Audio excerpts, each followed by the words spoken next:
benefits of new satellite-based technology for instrument landings that enable aircraft to use fuel more efficiently on arrival and land at normal rates in challenging weather. Continuing to replace its eligible ground equipment and service vehicles with cleaner, electrically powered alternatives, with 47% of the fleet converted to date. Becoming the first airline to fly Boeing's split scimitar winglets, which reduce fuel consumption by up to 2%. United is the largest split scimitar winglet customer so far. Being the only US-based airline named for the Carbon Disclosures Project's leadership category for its environmental disclosure, with an A- climate score in 2016. Sourcing Illy Coffee's international certified supply chain of farmers who earn above market prices in exchange for meeting quality and sustainability standards for the finest coffee. Offering EcoSky's Carbon Choice, the airline industry's only integrated carbon offset program for corporate business travel and cargo shipments. Additionally, as part of the United's commitment for operating an environmentally friendly and responsible airline, the carrier has added a carbon footprint measurement to its 2012 global performance commitment.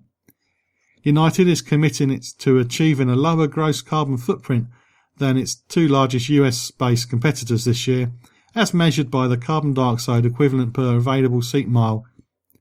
If United does not meet the goals of its 2017 global performance commitment, the airline will compensate eligible corporate accounts.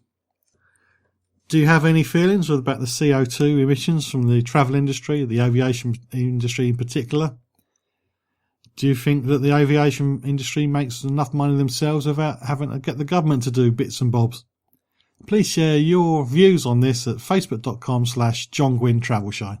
Hey Dave, it's your round, mate. Yeah, my throat's drier than the Gobi Desert. All right. Beers all round, yeah? Okay, which one of you jokers has got my wallet? Well, I haven't got it. God, he'll do anything to save a few quid. Yeah, that's right. He's always had short arms and long pockets. Seriously, guys, someone's nicked it from my bag. If you lose your wallet, passport or tickets while you're on holiday, your mates winding you up will be the least of your worries. Keep your valuable stuff locked up safely when you don't need it.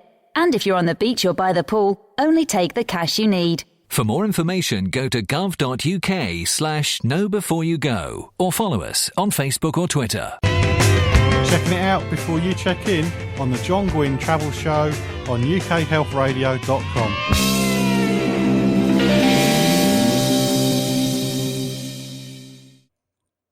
Things could change for visitors to Australia, especially international airports, if the Australian government gets its way. The Australian Department of Immigration and Border Protection has sought technology that would abolish incoming passenger cards, remove the need for most passengers to show their passports, and replace manned desks with electronic stations and automatic triage. This plan goes much further than the smart gates currently installed in some airports that require passports to be scanned electronically. Those gates, introduced less than 10 years ago, will be retired as part of the new contactless system. Instead, passengers will be processed by biometric recognition of the face, iris and or fingerprints, and that's going to be matched up to existing data. By 2020, the Australian government wants a system in place to process 90% of travellers automatically, with no human involvement whatsoever. The department wants to pilot that technology in July at Canberra Airport, which handles limited flights to Singapore and Wellington, and it will be introduced to a major airport such as Sydney or Melbourne in November, with the rollout completed by March 2019. In previous statements, the Australian Immigration Minister Peter Dutton said advancements in border technology would enable Border Force officials to concentrate resources on passengers of interest. Some would say that human involvement in the immigration at airports around the world has been removed already with all the cheerless people who work on border control. Do you welcome the idea of doing it all electronically and facial recognition, or do you find it all a bit big brothery and a bit creepy? Let me know your thoughts. Facebook.com/John Guinn Travel Show. Some news in brief now, and Dublin-based Ryanair, which flies domestic routes in the UK at the moment, because UK and Ireland are both members of the European Union, may decide to abandon these routes rather than seek a UK operating licence. This is according to the airline's CFO, Neil Sorhan, and the domestic routes fall such a small part of Ryanair's flights, it may not be worth the bother to get the licence. So if you use Ryanair to fly around the UK, then you may find you need to find a new route. According to the airline industry IATA, global passenger traffic demand in November was the strongest for 9 months. The demand growth in revenue passenger kilometre terms was up 7.6% for the month compared to 2015. Capacity, which is measured in available seat kilometres, increased by 6.5%, with the load factor climbing 0.8 percentage points to 78.9%.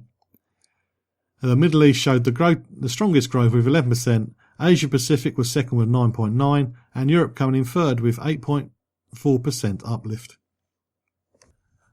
Thomas Cook has paid a 5-figure settlement to a 6-year-old boy who fractured his leg after a hotel photographer fell on top of him.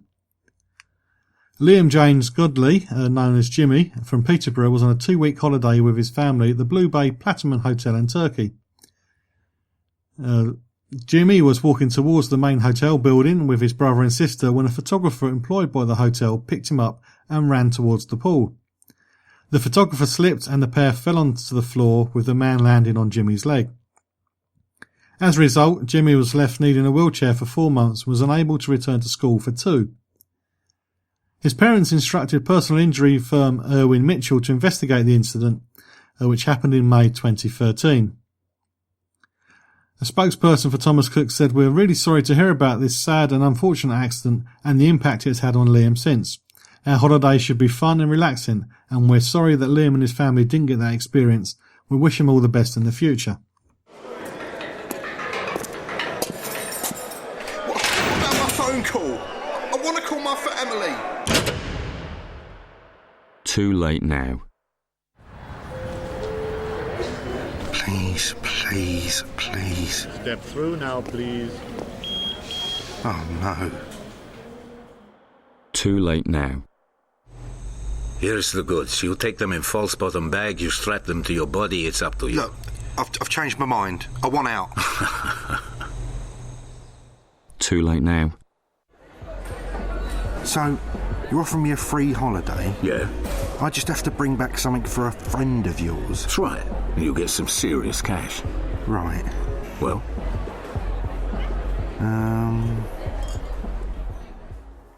Not too late. Don't get talked into trafficking drugs. Once you're in, the British government can't get you out. Don't throw your life away. You can keep up to date with travel news and leave me a message at facebook.com/John Guinn Travel Show. When Frank was on 2 weeks ago, we were talking about the rise in sickness claims, people who fell ill while on holiday, and how that some people might be trying to defraud travel companies by claiming illness that didn't happen.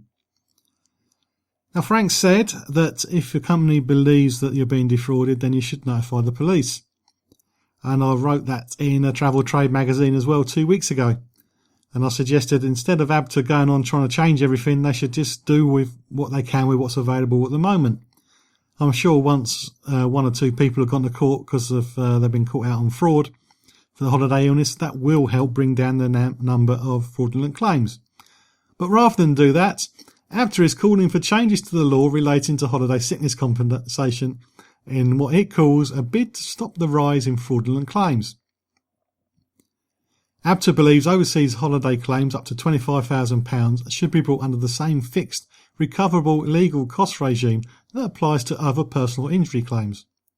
ABTA has demanded that the changes in its submission to the Lord Justice Jackson Review Panel, which is currently considering further reforms to the UK civil justice regime. The Traveller Association says the change would close an existing loophole that has allowed claims for overseas holiday sickness to fall outside of the existing fixed cost regime, even though package holiday consumers have a clear line of legal redress against a UK-based travel company, and that's through the package travel regulations. Alan Wardle, the ABTA Director of Public Affairs, said that ABTA recognises that people do occasionally get sick on their holiday. Whether as a result of a breakdown in the hygiene procedures of a hotel, consumers must retain the right to seek redress from their travel provider. However, the recent increase in claims for holiday sickness far exceeds recorded incidents of illness in resort, and it is apparent to us that the unscrupulous activities of some claims management companies is playing a part in driving this increase. We, that is ABTA, are therefore asking the government to close the existing loophole which allows sky-high legal costs simply because an incident may have occurred overseas. Introducing limits for the amounts these lawyers can recover, as is already the case in other sectors, will not restrict access to justice but could help discourage illegitimate claims. ABTA, the Travel Association, and overseas hoteliers, particularly in Spain, say there has been a sharp rise in the number of false claims by British holiday makers and blamed aggressive sales tactics by claims management companies. Using online marketing campaigns and social media, they say these companies specifically target all-inclusive package holiday makers who have travelled within the last 3 years, tell them they can make their claims for gastric illness even when they have not sought medical help in resorts or reported their illness to the UK tour operator during the holiday. ABTA's response to the review panel was submitted a few days ago, Monday, and included case studies from its members. And there was a deadline for responses, but this has been extended until the 30th of January. ABTA has also recently responded to a separate government consultation welcoming proposals to increase the small claims track limit for personal injury claims from the current level of £1,000 to £5,000, which ABTA believes will also help to combat the rise in false claims. So what are your feelings on holiday illness? Have you been out in resort recently and you've had people approach you to submit a claim for gastric illness? Do you think that instead of doing all this chasing, ABTA should just make sure people are prosecuted for fraud instead of trying to get the law changed? Let me know what you think. Facebook.com/John Guinn Travel Show. Well, that's the end of this week's show. If you live near an airport and you're concerned about pollution from the aircraft, please do contact me at Facebook.com/John Guinn Travel Show, because I'm going to be investigating this over the next few weeks. I'd like to know if you believe it's making you ill, whether you have illness, whether you're part of a local group who have been investigating the illness in the area near the runway, especially if you live near Heathrow, whether it's been expanded. I need as many bits of information as possible while I investigate this. So again, Facebook.com/John Guinn Travel Show, just to let me know what your findings are and what your beliefs are. Or even if you know somewhere where I can go and look to find out more information. And I do hope you can join me next week on the Travel Show with John Guinn on UKHealthRadio.com, where every week I'm checking out before you check in.